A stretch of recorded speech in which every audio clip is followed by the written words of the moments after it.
Yeah, well, obviously it's important, and I think when we have discussed the importance of a potential bonus point win if it comes around, but we've discussed it not because when I say to the players that you go out and have to play differently because we've got to force 5 points, because if you actually look how we play, we've picked up an awful lot of tried bonus points over the last kind of 12 months, 24 months, and actually we've mentioned it to players just to remind them that most of what we do doesn't need to change. You know, we don't need to suddenly be flinging offloads, taking tap penalties in the first 2 minutes of the game.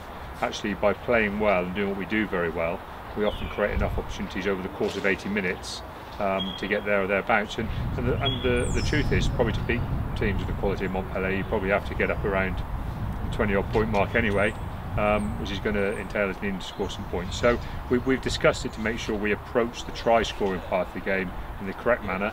But obviously, as you say, getting above Montpellier would be a huge step for us. Because the strange thing with your pool is, and it's easy to forget, but you've already won over there, and actually you've won the same number of games as Montpellier. It's just the bonus points that's caused the trouble, I suppose. Yeah, it's bonus point, and obviously as not picking up anything in that home game against Leinster, really for us to have been in a position to be really fighting and really comfortable and could be really aggressive in the pool, we needed to win one of those 2 games. Obviously the home game is your biggest opportunity, and not only did we lose that game, but we didn't come up with a losing bonus point either. And then probably our performance over in Leinster was good. We were close to winning, we picked up a losing bonus point. You could take that if you'd have got something out of the home game. So we understand it's tough, but it should be.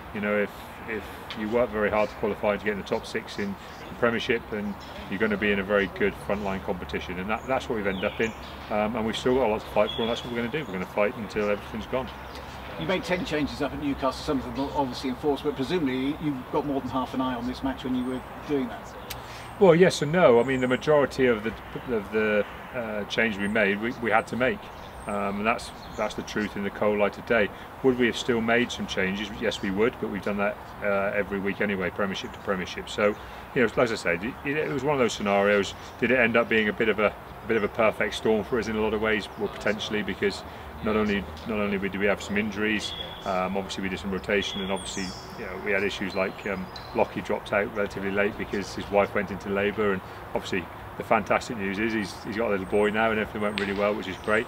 But we did have quite a few of those little things happen, and then we probably feel we probably underperformed in the first 40 minutes, and Newcastle were good and they took their opportunities fantastically well, and then they defended for their lives through the second half when we were coming back into it. So a lot of things happened on the day that we should have controlled better and we should have done better at. But we've lost games before. We lost games in the year we won the Premiership. We'll lose games again this season. What you've got to do is you've got to get on. You've got to deal with the losses and the wins very similarly and learn the right lessons and then move forward.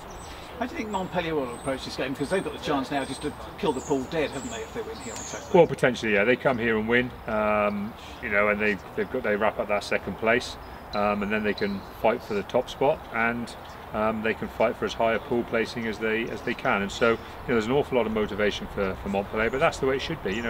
We've played in some big games here when both teams are highly motivated. We've beaten Clermont here, we've beaten the Ospreys here when they had to come here and win to go through.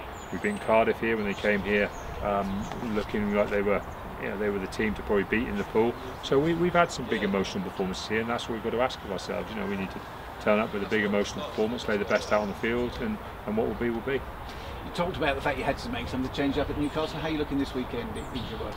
A couple of the guys who were unavailable last week will be available, but also a few of the guys who weren't available are still not going to be available. The injuries have still not cleared up. So we've been able to make some changes again, bring some guys back who played against Leicester, but not everybody, unfortunately. So it's a strong side. There's some good combinations out there. We feel like we've had a good, if short, training week, and I think now we're just at that stage where we're ready to get out there and play and get on with things.